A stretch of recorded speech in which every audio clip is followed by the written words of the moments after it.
Bakhmut দখল মানেই Putin দুর্বলতার গন্ধ পাবেন। ইউক্রেন কেন সর্বশক্তি দিয়ে বাখমুত ধরে রাখতে চায় ইউক্রেন, জানালেন জেলেনস্কি।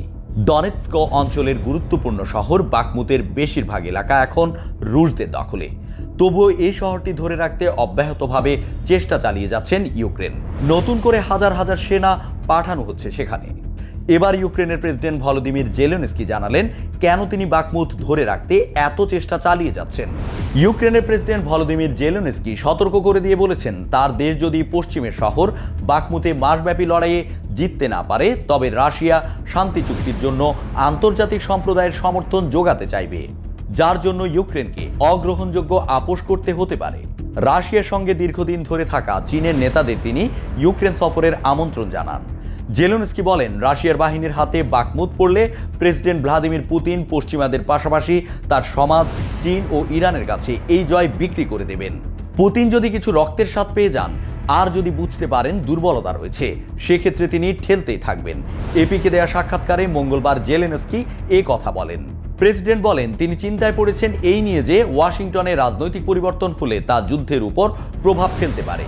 জেলেনস্কি বলেন, যুক্তরাষ্ট্র ঠিকই বুঝে গেছে যে তারা যদি আমাদের সাহায্য করা বন্ধ করে দেয় তবে আমরা জিততে পারবো না।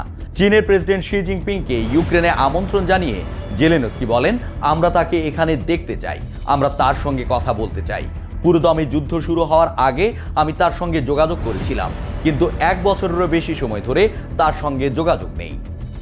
তবে সাবেক মার্কিন প্রেসিডেন্ট ডোনাল্ড ট্রাম্প দাবি করেছেন তিনি মাত্র 1 দিনের মধ্যে রাশিয়া ইউক্রেন যুদ্ধ থামিয়ে দিতে পারেন। তবে ঠিক কিভাবে এই কাজটি করবেন তা ব্যাখ্যা করেননি তিনি। ব্যালিস্টিক ক্ষেপণাস্ত্র ইয়ারোস নিয়ে মহড়া শুরু রাশিয়া। আন্তঃমহাদেশীয় ব্যালিস্টিক ক্ষেপণাস্ত্র ইয়ারোস ও হাজার হাজার সেনা নিয়ে সামরিক মহড়া শুরু করেছে রাশিয়া। মনে করা হচ্ছে পারমাণবিক অস্ত্রের শক্তি প্রদর্শনের অংশ হিসেবেই এমন পদক্ষেপ নিয়েছে দেশটি।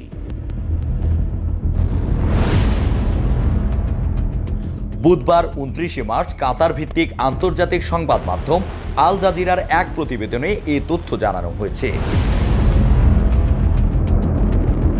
রাশিয়ার প্রতিরক্ষা মন্ত্রণালয় এক বিবৃতিতে জানিয়েছে, সামরিক বাহিনীর 3000-এর বেশি সদস্য ও 300-র বেশি সরঞ্জাম মহড়ায় অন্তর্ভুক্ত হয়েছে।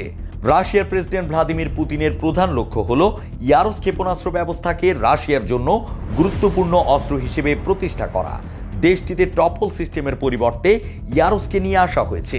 রুশ প্রতিরক্ষা মন্ত্রণালয় জানিয়েছে, মহড়া চলাকালে ইয়ারোস ব্যবস্থা 3 অঞ্চলে রণকৌশল প্রদর্শন করবে। তবে কোন 3 অঞ্চলে সে বিষয়ে পরিষ্কার কিছু জানানো হয়নি। অন্যদিকে রাশিয়া ইউক্রেন যুদ্ধ শুরু হয়েছে প্রায় 400 দিন হতে চলল, এখনো লড়াই থামার কোনো লক্ষণ নেই, বরং প্রতিনিয়তই বাড়ছে পারমাণবিক হামলার হুমকি। বিভিন্ন মহল থেকে শান্তি আলোচনার চেষ্টা চালিয়েও কোনো লাভ হয়নি। তবে সাবেক মার্কিন প্রেসিডেন্ট ডোনাল্ড ট্রাম্প দাবি করেছেন তিনি মাত্র 1 দিনের মধ্যে রাশিয়া ইউক্রেন যুদ্ধ থামিয়ে দিতে পারেন। তবে ঠিক কিভাবে এই কাজটি করবেন তা ব্যাখ্যা করেননি তিনি।